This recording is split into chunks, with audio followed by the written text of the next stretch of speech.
네, 하나님의 말씀 베드로전서 5장 1절부터 7절까지입니다.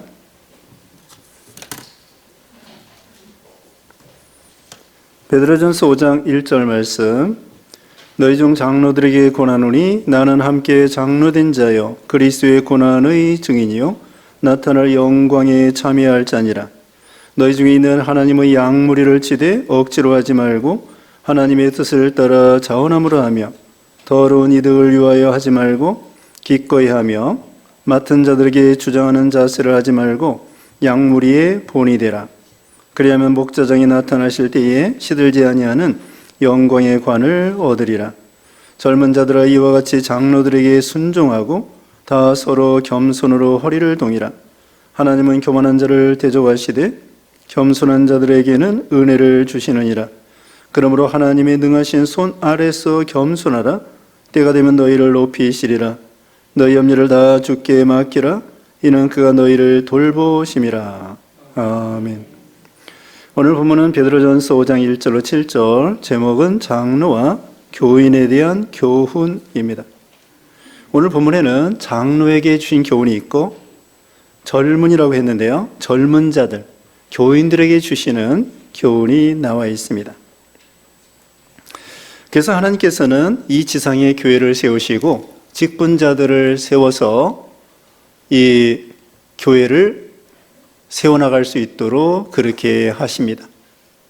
하나님께서 직접 예수님이 직접 오셔서 가르치셨고 그 다음에는 예수님께서 12 제자, 물론 가룟 유다는 아니고 그 대신에 사도 바울을 통하여 12 제자를 통하여 또 교회를 각 곳에 세워서 하나님의 교회를 또 생명운동을 이루어 나가도록 하셨습니다.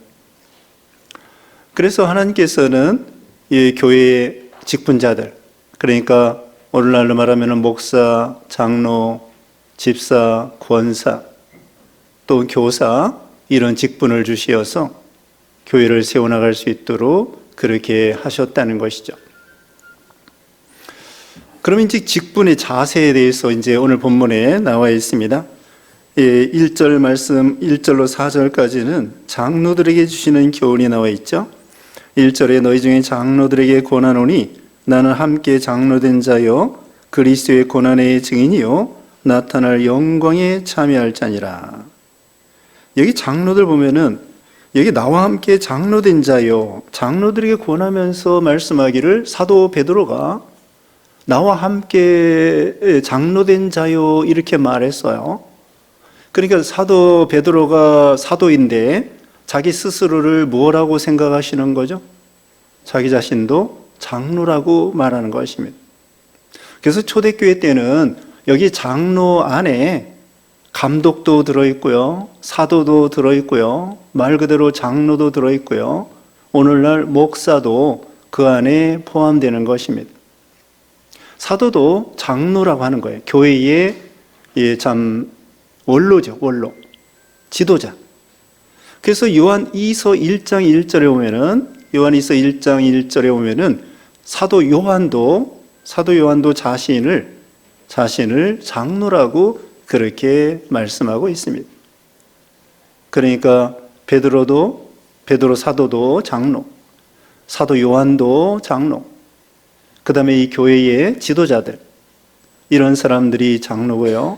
오늘날은 목사, 장로가 장로라고 할 수 있습니다. 목사는 교훈을 하는 교훈 장로라고 할 수 있고요. 장로는 다른 말로는 그냥 치리장로, 시무장로, 시무장로라고 말을 합니다. 그러니까 목사는 교훈하는 교훈 장로요. 오늘 장로 세우는데요, 장로는 시무장로, 치리장로라고 합니다. 그러면 이 목사 장로는 어떤 사람이냐? 여기 보면은 사도 베드로 자기 자신을 그리스도의 고난의 증인이요 나타날 영광에 참여할 자라. 사도 베드로는 예수님이 고난 당하시는 모습을 다 보았습니다.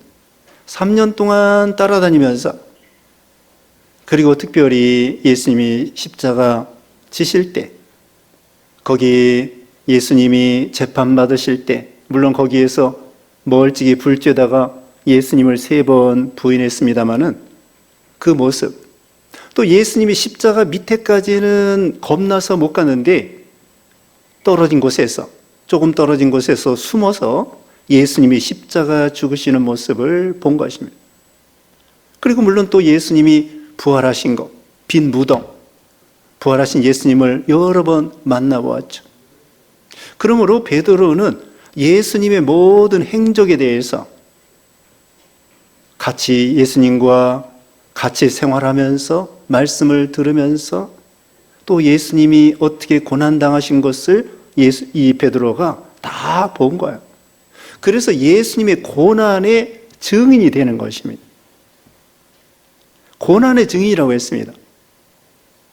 그러니까 이 베드로는 예수님이 고난당하시는 모습, 십자가에 죽으시는 모습을 다 눈으로 보고 그것을 증언하는 사람이에요. 예수님이 십자가를 증언하는 사람이죠. 십자가상에서 고난당하시는 예수님을 증언하는 증거자가 되는 거죠. 전도자가 되는 거죠. 그뿐만 아니라 이 베드로는 자기 스스로가 이 복음 전하는 데 있어서 고난이 있다는 거예요. 사도로서, 목사로서, 장로로서 그냥 거저 이렇게 되는 것이 아니라 직분자들, 여기 사도가 고난의 증인이라는 것은 자기 스스로도 복음 전도자로서 고난이 따른다는 거예요. 그러니까 목사, 장로, 하나님의 일을 할 때에 고난이 있다는 거예요. 그러므로 목사, 장로는 고난받을 각오를 해야 되겠죠. 고난받을 각오를 하면서 하나님의 일을 해야 되는 거예요. 그냥 하나님의 일을 할 때에 대접받고 잘 먹고 잘 살고 그러기 위해서 예수님을 따라가고 하나님의 일을 한다고 하면 그것은 착각이요 오산이 되는 거죠. 그러니까 목사, 장로는 아예 고난받을 각오, 예수님께서 베드로에게 그랬죠. 나를 따라오려거든 자기를 부인하고 십자가를 지고 나를 따라오너라, 그렇게 말씀했거든요. 십자가는 이건 뭐 죽는 거예요. 죽을 결사 각오하고 주님을 따라가야 된다는 거죠. 그리고 이 고난의 증인이라는 것은 자기도 고난에 동참하고, 그러니까 오늘날로 말하면 예수님이 십자가 지시는 모습을 보지는 않았지만 이 성경 말씀을 통하여, 성령님의 감동을 통하여 예수님이 나를 위해서 십자가의 고난을 당하셨구나, 그거에 대한 확신을 가지고 그 다음에 체험적인 신앙을 가지고 하나님의 일을 해야 된다는 거예요. 증거자가 되라는 거예요. 그러니까 그 예수님이 우리를 위해서, 나를 위해서 십자가에 죽으시고 고난당했다, 거기에 대한 확신을 가지고 주님의 은혜에 감사 감격하여 고난에 참여하고 주님의 일을 감당해야 된다는 거죠. 그러니까 예수님의 고난을 예수님이 그랬대더라 이것이 아니라 예수님의 고난에 자기도 체험적인 고난에, 물론 우리가 십자가 죽는 건 아니지만 예수님이 나를 위해서 죽으시기 위해서 그렇게 고난당하신 것에 대한 확신을 가지고 감사 감격하여 하나님의 일을 해야 되고요. 그러다 보면 고난이 오고요, 그걸 기쁨으로 감당하고요, 그 다음에는 하나님께서 영광의 상급을 주신다는 거예요. 하나님께서는 우리에게 참 이 구원에 대해서 거저 주시고 직분도 거저 주시는데, 중요한 것은 그걸 잘 감당할 것 같으면 하나님께서 상급을 주신다는 거예요. 여기 영광을 준다고 그랬고요. 4절에 뭐라고 했습니까? 4절에 그리하면 목자장이 나타나실 때 시들지 아니하는 영광의 관을, 영광의 면류관을 주리라. 목자장은 예수님이셔요.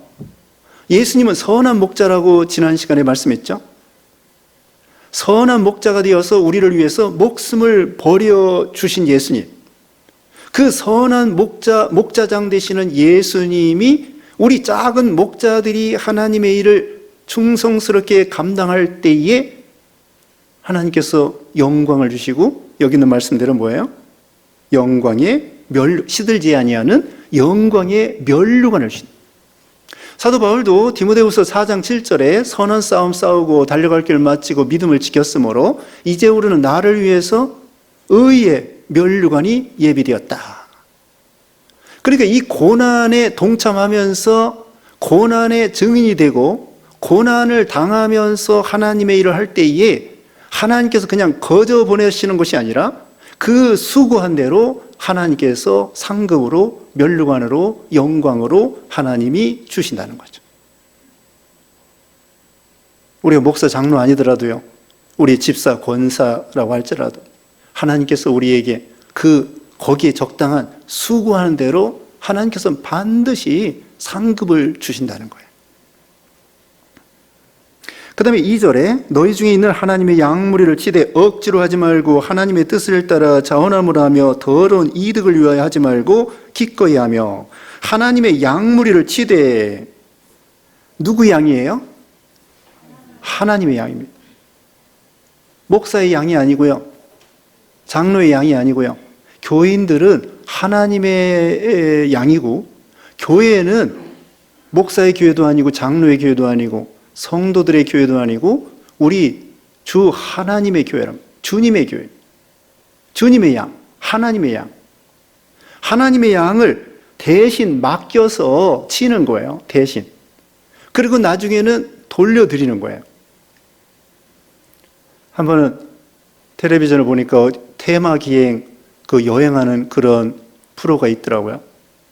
그런데 그 양 치는 사람들이 있잖아요. 양 치는 사람들이 대신 양이나 소를 키워줘요.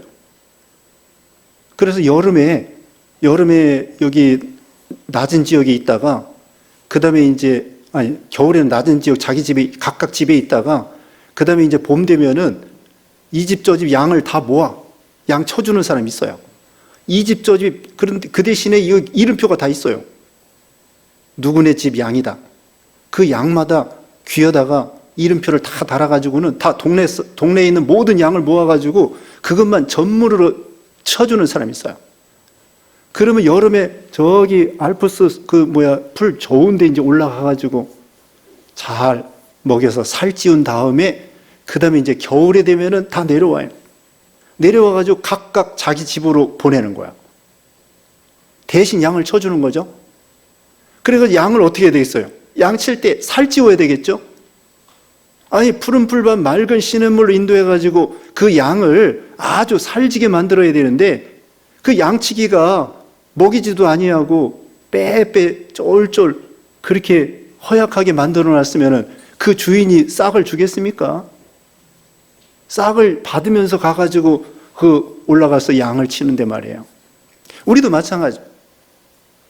하나님께서 목자장으로서 우리에게 양을 맡기는데, 양을 친다고 하는 것은 양을 먹이고 신령한 하나님의 말씀으로 먹이고, 그 다음에는 인도해주고, 그 다음에는 보호해주고, 그거예요. 양에게 푸른 초장 맑은 시냇물로 먹여서 살지우도록, 그 다음에 이리가 와서 물어가지 않도록 보호하고, 그리고는 좋은 꼴로 인도하고, 그게 양치기의 사명이죠. 그래, 양을 치되 어떻게 하라고 했습니까? 억지로 하지 말고 하나님의 뜻을 따라 자원함으로 하라는 거예요. 세상 일은요, 의무적으로 할 수 있습니다. 돈을 벌기 위해서 의무적으로 할 수 있습니다. 그런데 하나님의 일은, 이것은 자원하는 마음으로 선한 뜻을 가지고 하나님의 뜻을 따라 기쁨으로 감당하는 거예요. 이것은 생명 살리는 일이고, 목자장 되시는 주인 되시는 우리 예수님이 기뻐하는 일이기 때문에 자원하여, 그래서 우리가 하나님의 일을 할 때에 억지가 아니라 의무를 넘어서 즐거움을 하는 거예요. 여기 보면은요, 그게 2절 끝에 보면은 더러운 이득을 하지 말고 기꺼이 하며, 기꺼이 한다는 것은 지난번 성경에는 즐거운 마음을 하라고 했어요. 즐거운 마음. 억지로, 마지못해서 그렇게 하는 것이 아니라 참 이게 하나님의 일에 가치가 있는 것이다. 주인 되시는 하나님이 기뻐하는 일이다. 이건 영원한 상급이 있는 것이다. 칭찬이 있는 것이다. 우리 만복의 그런 되시는 하나님이 기뻐하시는 일이다. 그래서 바울은요, 감옥에 갇혀 있으면서도 기뻐했어요. 빌립보서에 보면은요, 그 기뻐하라는 말씀이 18번이나 나온다는 거예요. 지금 그 빌립보서를 기록할 때에는 로마 감옥에 안에 있으면서 멀리 떨어져 있는 빌립보 교인들에게 편지를 보내는데 기뻐하라. 자기가 복음 전하다가 감옥에 갇혀 있는 것이 그걸 기쁨으로 생각해가지고 감옥 밖에 있는 성도들에게 기뻐하라는 말씀이 18번이나 빌립보 1, 2, 3, 4장에 나와 있다는 거예요. 바울이 매 맞으면서 기뻐. 그 빌립보 교회 처음 세울 때예요. 사도행전 16장에 보면은 빌립보 감옥에 갇혔어요. 쇠사슬에 매이고. 그런데 그 복음 전하다가 깊은 감옥에 갇혔는데 찬미했어요. 찬양을 했어요. 감사 찬양. 아니, 어떻게 쇠사슬에 매였는데 감사가 나옵니까? 왜 감사가 나올까요? 내가 복음 전하다가 고난받는 거 영광이다. 칭찬이다. 하나님이 기뻐하는 일이다. 나의 희생으로 말미암아 많은 생명들이 구원받을 것이다. 전에 말씀드렸습니다. 예수님이 십자가 지실 때에 억지로 지신 게 아니에요. 죽는 건데 예수님은 기쁨으로, 히브리서 12장 거기 2절 3절 여기 보면은요, 앞에 있는 그 십자가를 즐거움으로 십자가를 지신 거예요.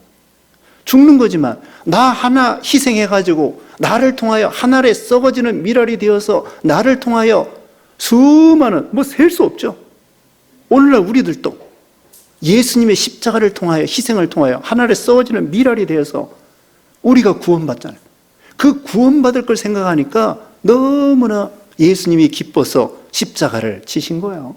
또 예수님이 그 십자가 지러 겟세마네 동산에 올라가실 때에 찬미하면서 올라갔어요. 우리가 이해할 수 없죠. 그래서 앞서간 그 순교자들이 있잖아요. 순교 당하러 가는데 소풍 가는 것처럼 노래를 부르고 가는 거야. 안 믿는 사람들은 이해할 수 없습니다. 우리가 이 하나님이 일을 할 때 억지로 하지 말라. 하나님께서 영광으로, 거기 13절 보겠습니다. 4장 13절 바로 옆에 4장 13절에 오히려 너희가 그리스도의 고난에 참여하는 것으로 즐거워하라. 이는 그의 영광을 나타나실 때에 너희로 즐거워하고 기뻐하게 하려 함이라. 14절에 너희가 그리스도의 이름으로 치욕을 당하면 복 있는 자로다. 영광의 영 곧 하나님의 영이 너희 위에 계심이라. 그리스도의 이름으로 고난받는 것 영광이라고 말씀을 하고 있습니다. 그러므로 우리는 하나님 일을 할 때에 억지로 하지 말고 자원하는 마음으로 자발적으로 그 다음에는 더러운 이득을 위하여 하지 말고 기꺼이 하며 물질 문제에 대해서 깨끗하게 나가라는 거예요. 사리사욕을 취하지 말고 곡식을 밟아 떠는 소의 입에 망을 씌우지 않는다. 우리 율법에도 말씀했고 사도 바울도 말씀한 것처럼 하나님이 다 먹여 살릴 줄 믿고 믿음으로 군사로 모집한 사람을 하나님께 그 모집한 사람이 먹을 거 책임져 주지 않겠느냐, 이런 믿음으로 나가는 거예요. 그리고 또 여기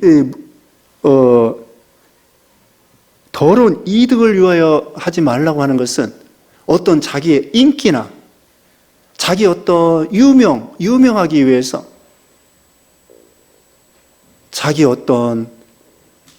자기의 이름을 내려고 그렇게 하지 말라는 거예요.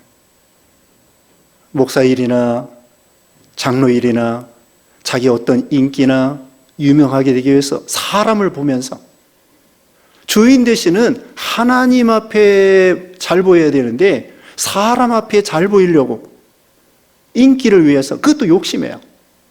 그것도 사리사욕입니다. 물질에 대해서도 깨끗하고 그런 어떤 자기 사역에 대해서 인기나 유명세나 이런 것을 위해서 사람 바라보면서 사람을 너무 의식하면서 그렇게 하나님 일 하지 말라는 거예요. 하나님 앞에 떳떳하게 양심을 써서 믿음으로 하나님의 일을 해야 된다는 것입니다. 그 다음에 3절에 맡은 자들에게 주장하는 자세를 하지 말고 양무리의 본이 되라. 억지로 하지 말고 주장하는 자세로 하지 말고 강제로 하지 말고 자발적으로 하도록 하며 양무리의 본이 되라고 했습니다. 그 양을 인도할 때에 거기 우두머리 양을 인도하면은 다른 양들은 저절로 따라와요. 그게 목자들이 인도하는 방법인데요. 그래서 앞서간 양떼의 발자취를 따라가라고 그랬잖아요. 히브리서 11장에 보면은 구약의 선진들이 있습니다. 믿음 좋은 선진들, 아벨과 노아와 아브라함과 이삭과 야곱과 모세와 이런 믿음의 선진들의 양떼의 발자취를 따라가고, 그래서 목사 장로는 신앙의 모본이 되어야 된다는 거예요. 기도하는데 앞장서서 기도 많이 하고, 연보하는데 앞장서서 연보하고, 그리고 인격과 성품에 있어서도 또 솔선수범하며 희생하며 충성하는 면에 있어서 본이 될 수 있도록, 여기 본이라고 하는 것은 헬라어로 튜포이인데 자국, 자취, 거울, 자국, 자취. 그 눈길을 걸어갈 때에 앞사람이 그 발자국을 내면서 걸어가면은 그 뒤에 있는 사람들이 그 뒤를 따라가는 것처럼 믿음의 본이 되라는 것입니다. 어떻게 하면 될까요? 예수님을 닮아가면 됩니다. 예수님이 모본을 보여주셨어요. 예수님이 모본을 보여주셨기 때문에 목사 장로는 예수님을 먼저 많이 닮아가면 양떼들이, 성도들이 그걸 따라서 닮아가게 되는 거죠. 그래서 양무리의 본이 되라. 그러면 하나님께서 4절에 아까 본 것처럼요, 목자장 되시는 예수님께서 시들지 아니하는 영광의 관을 얻게 해주실 것이다. 그 다음에 5절부터는 젊은 자들에게, 교인들에게 주시는 말씀입니다. 5절 말씀에 젊은 자들아 이와 같이 장로들에게 순종하고 다 서로 겸손으로 허리를 동이라. 하나님은 교만한 자를 대적하시되 겸손한 자들에게는 은혜를 주시느니라. 자, 젊은 자들에게 주시는 첫 번째 교훈이 무엇입니까? 장로들에게 순종하라. 순종하라고 했습니다. 여기 베드로전서 2장 13절에는요 제도를 순종하라고 했습니다. 국가의 제도, 회사의 제도, 학교의 제도, 그러니까 대통령 또는 그 정치가들, 또 그 다음에는 선생님, 사장님, 옷사람, 이런 사람들을 순복하라는 거예요. 물론 진리에 어긋나는 걸 순종할 수 없죠. 그러나 그 외에는 이해가 안 가더라도. 그뿐만 아니라 3장 1절에는요 아내는 남편에게 복종하라고 했습니다. 질서를 말하는 거예요. 남편이 아내보다 훌륭해서? 아닙니다. 뭐 국가의 우두머리들이, 정치하는 사람들이 우리보다 훌륭해서? 아닙니다. 군대 가면은요, 제가 대학교 졸업하고 군대 갔는데 저하고 나이가 같은 분이 중대장이야. 나는 쫄병인데. 그 사람들이 일찍 군대 가가지고요, 나하고 나이가 같은데 중대장이고 병장 고참이고, 근데 나는 2등병 쫄병이에요. 어떻게 해야 될까요? 그러면은 어떻게 해야 될까요? 그래도 복종해야 돼요. 경례를 붙이고. 국가의 제도에 순종하라. 그리고 아내는 남편에게 복종하고 순종해라. 질서를 멸하는 거예요. 질서를 말하는 거지, 무슨 남편이 우등하고 또 무슨 대통령이 훌륭하고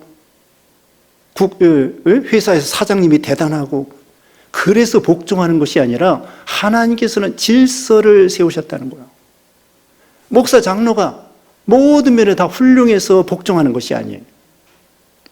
하나님께서는 교회를 세워나갈 때에 질서면을 가리키는 거예요. 질서. 그래서 그 목사 장로가 부족해도 성도들은 감싸주면서 기도해주면서 그 인도를 따라가야 돼요.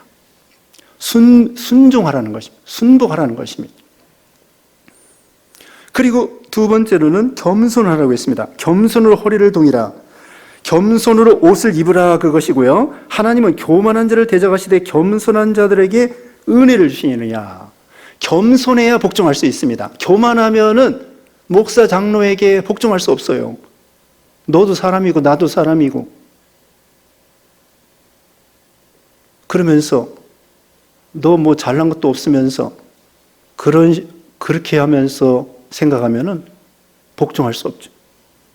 교만하면은 복종할 수 없고요. 겸손하면은 복종할 수 있습니다. 남을 나보다 낮게 여기라 그런 말씀 있습니다. 빌립보서 2장 3절에 보면은 아무 일이든지 다툼이나 허영으로 하지 말고 오직 겸손한 마음으로 각각 자기보다 남을 낮게 여기고. 교회에서 다툼이나 허영으로 하지 말고 오직 겸손한 마음으로 각각 자기보다 남을 낮게 여기고.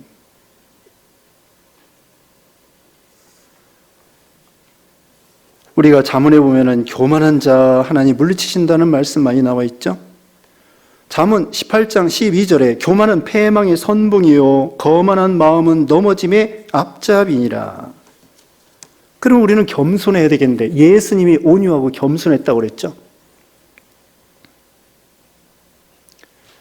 자, 우리는 교만할까요? 겸손할까요? 우리는 다, 자, 교만한 사람은 자기 교만을 모르는 게 교만이에요. 자기가 교만한 줄 모르는 사람이 교만이에요. 교만하면서도 교만하지 않다고 생각하는 게 그게 교만이에요. 겸손은 무엇이냐?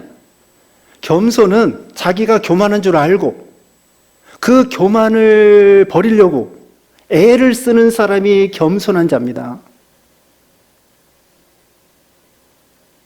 교만한 자는 자기가 교만한 줄 모르고 겸손한 자는 자기가 교만한 줄 알면서 그 마음속에 있는 그 교만을 버리려고 부단히 애를 쓰며 자기를 부인하는.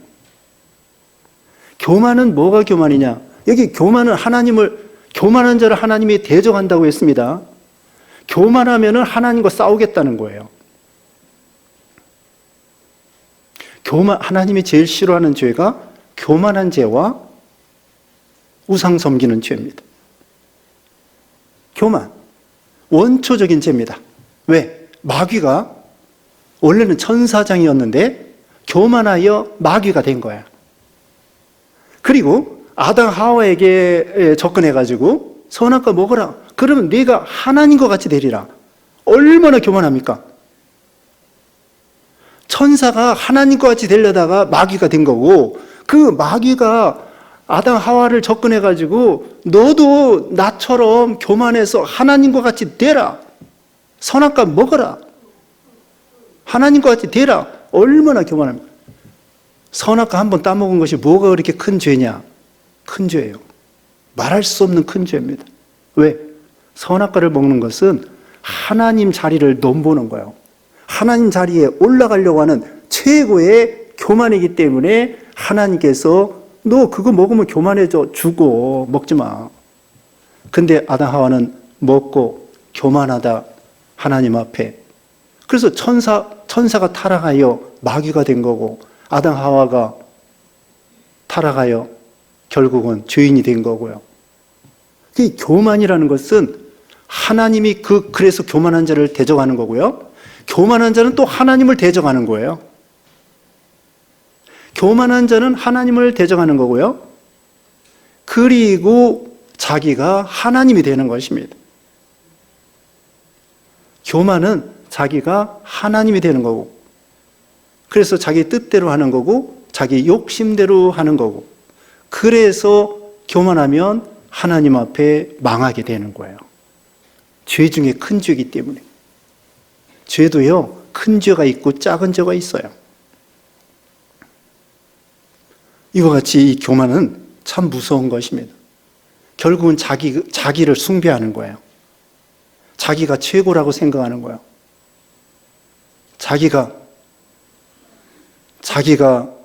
자기를 높이는 거죠. 자기를 숭배하고 자기가 하나님이 되는 거고, 그게 최고의 교만이에요. 그래서 우리는 겸손한 자가 되어야 되겠는데요. 예수님을 또 닮아야 되겠죠. 예수님은 온유하고 겸손하다고 했습니다.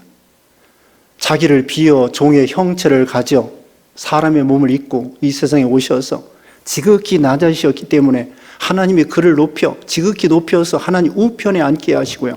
모든 이름을 주님 앞에, 모든 이름 위에 뛰어난 이름을 주셔서 모든 사람이 예수님 앞에 무릎을 꿇게 하신 거예요.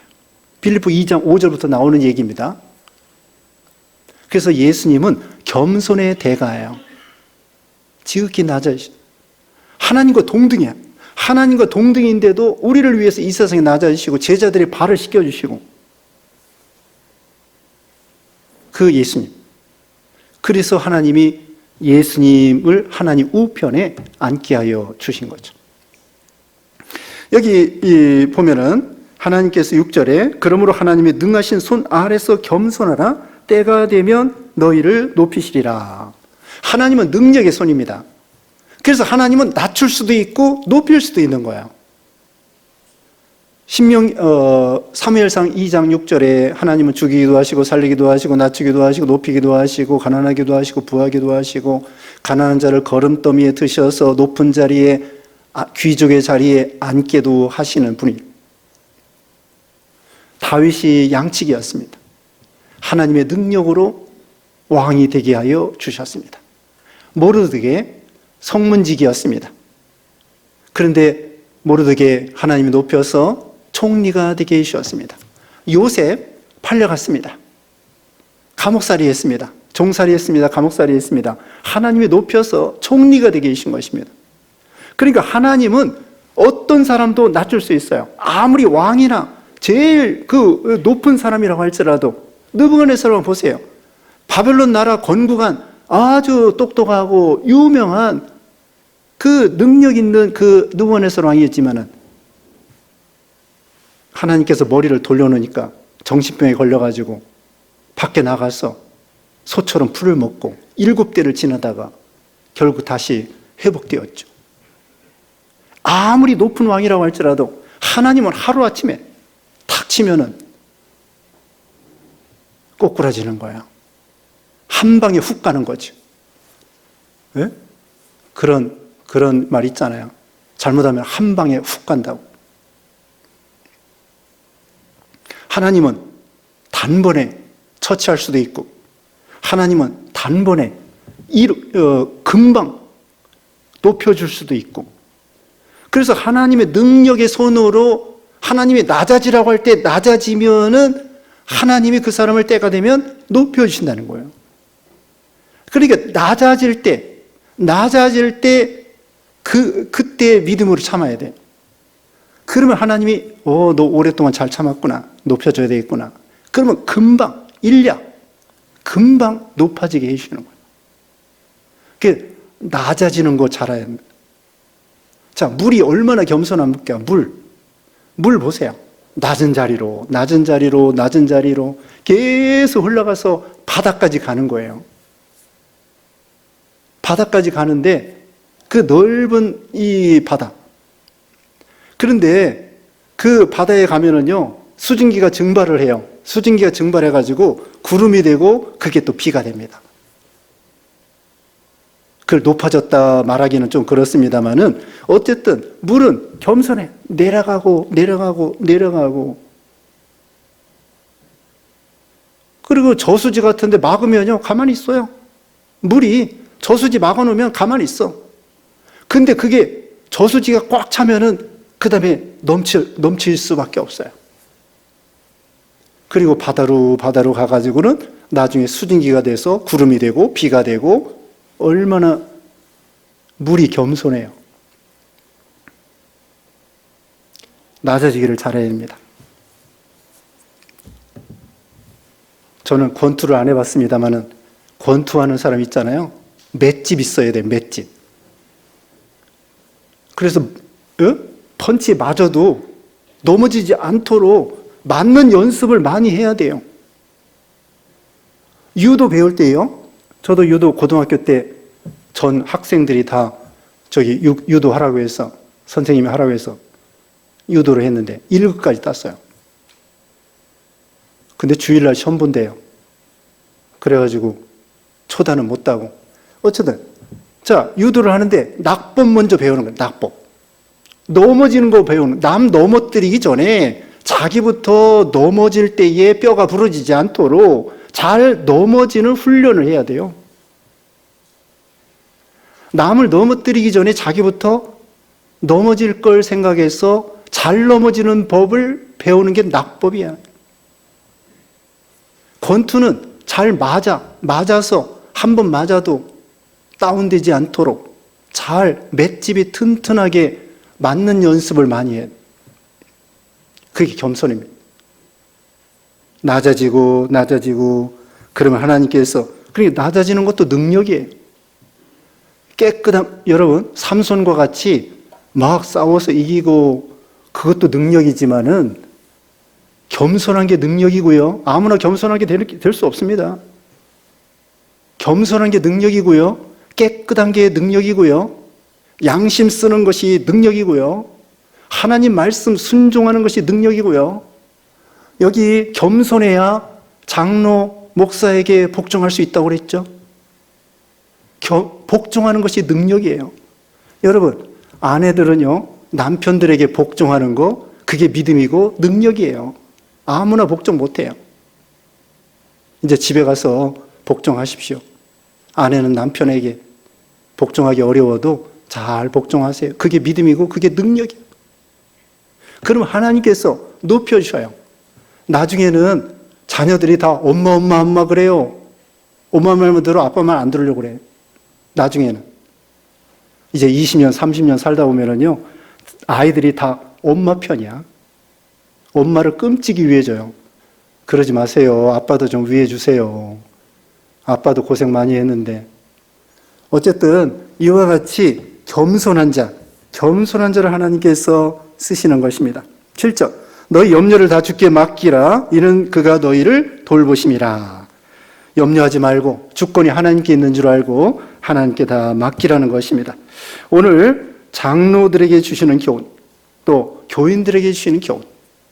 그래서 우리가 또 직분자로서, 교인으로서 이 말씀을 순종하여 만복이 그는 되신 주님께서 여기 있는 말씀대로 영광의 면류관, 칭찬받는 여러분 되시기를 주님의 이름으로 축원합니다. 기도하겠습니다. 거룩하신 하나님 감사합니다. 우리 하나님이 천지를 창조하시고 만복의 근원 되시고 또 지상의 교회를 세워서, 몸된 교회를 세워서 직분자들을 통하여 인도하게 하시고 또 양떼들은 따라가게 하셔서 생명운동, 구원운동 이루어나가시는 주님, 우리가 목사 장로로서 믿음을 지키게 하시고 교인들로서 이 교훈의 말씀을 잘 순종하여 하나님을 기쁘게 해드리고 영광의 면류관 받는 모든 성도들 되게 해주시옵기를 원하옵고 예수님의 이름으로 기도드리옵나이다. 아멘.